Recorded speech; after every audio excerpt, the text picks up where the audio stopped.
All right, class, let's take a moment and just kind of talk about brainstorming ideas.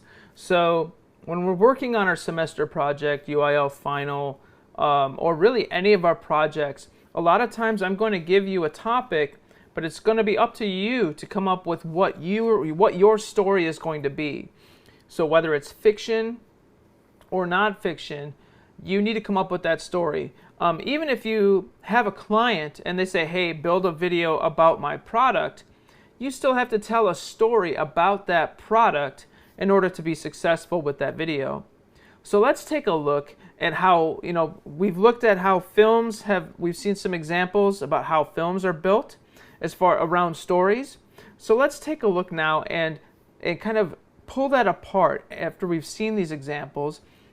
Hopefully you've watched the two examples on the site. Let's pull those apart and look and see how they're put together with using an example that I've written down here on the computer. So let's go.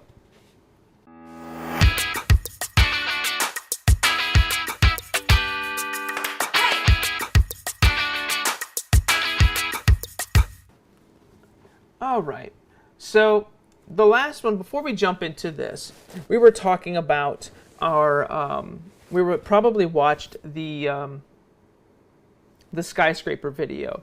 The film on Skyscraper, the movie with Dwayne "The Rock" Johnson. Now, with that particular video, let's take a look at who The Rock was. He cared for his family, right? He was former military, right?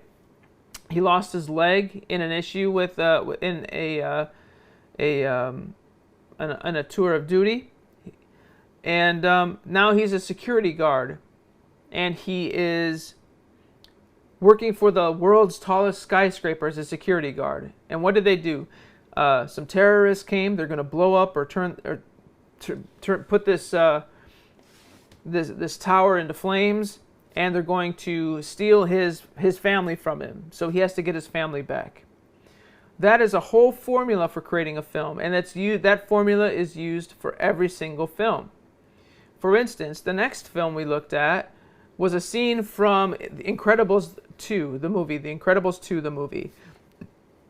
Now, Mr. Incredible, we would describe him as muscular, big, clumsy, right? He's kind of clumsy because he's big. He kind of knocks things around in the scene, right? And then you've got what else is about him? His desk isn't really organized. He likes to help people. He likes to save people. Yet he's forced to get a job, right? He can't go out and just do what he wants and be his own boss. He's working for somebody who quite honestly has a Napoleon complex, right? He's quite the opposite of him. He's short, scrawny, everything is precise. So you see these dynamics between these two characters in that scene. Well, let's see how that ties in and creates a story, and see how we did that. Let's take a look at the screen. Okay, so if we were going to create a film, let's start with a simple character sketch. Let's pick a person that you know. I picked somebody that I know, and then you write down some adjectives or descriptors that describe that person without being gender specific. So you don't want to say handsome, beautiful, because those are kind of gender specific. People fall into certain realms or to certain lists when you do that. So you want to keep that, keep those out of there. You might say attractive, right? You might use words like that. But you also want to include things like, if it's a coach that you're talking about, do they always wear a baseball cap? Do they have a whistle? Are they kind of frumpy? Do they have a gut? Describe some of the physical traits as well as more of the personality traits. So for this example, I've used this person that I've chosen, loves animals, is into fashion, is caring, is allergic to almost everything, did not complete college, they're tall, they're athletic, they're an only child, and they work from home. Okay, those are a lot of things to choose from. So now what we're going to do is just like with Dwayne "The Rock" Johnson with the Skyscraper film, we're going to take something away from them. So in that film, they took his family away. Okay, and then they put him up in a skyscraper. So they took his family away. So let's take something away from this person. How about, let's say, works from home. Okay, so we're going to strike through that. Works from home. And maybe they love animals, that's fine. Let's also focus on did not complete college. Let's bold that. Okay, let's do something with that so we know, okay, so that says, hey, they did not complete college. So that's something we have to look at, and then they work from home. All right, but we do know this person loves animals. So what do we do? Well, what if this person is laid off of work and struggles with finding a job, and then has to go back to college to get work because college is required for whatever reason. They have to have a diploma in order to get a job that they want.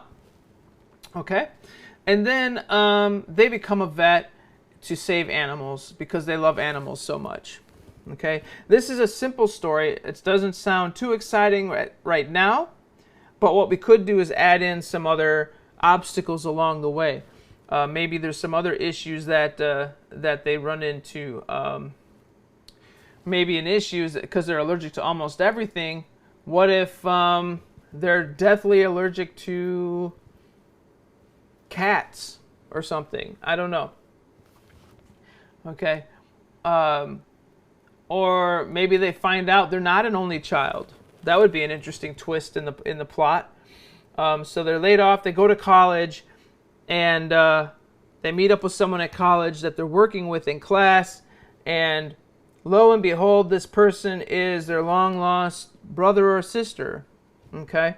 And then, of course, they become a vet in the end. They graduate college, and all is well, and the world is right.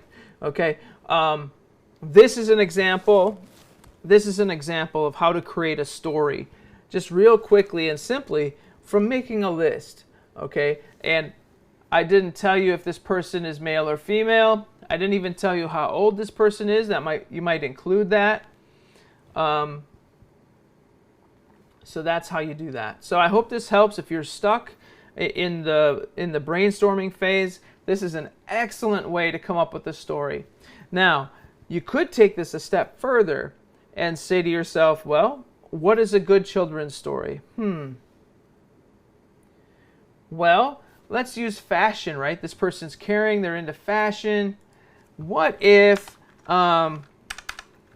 Cinderella, treat others as you'd like to be treated, right? That's a great moral to that story, to Cinderella. Treat others as you'd like to be treated. Well, instead of retelling Cinderella, because that's been done many different times, what if this person was laid off from the job, has to go back to college or go back to school. They're into fashion, but what if they become a fashion designer or clothing designer for somebody that's really high up? Maybe they design clothes, or they become the personal shopper to the First Lady of the United States. Okay, again, just a quick and easy story. Now you can start writing different what ifs down to come up with a story that would fit that, right? So treat others as you'd like to be treated. That sounds a lot like Devil Wears Prada, doesn't it? Yeah. So you can find these in every single film that you watch, or TV show too. I hope this helps, and I'll see you in class.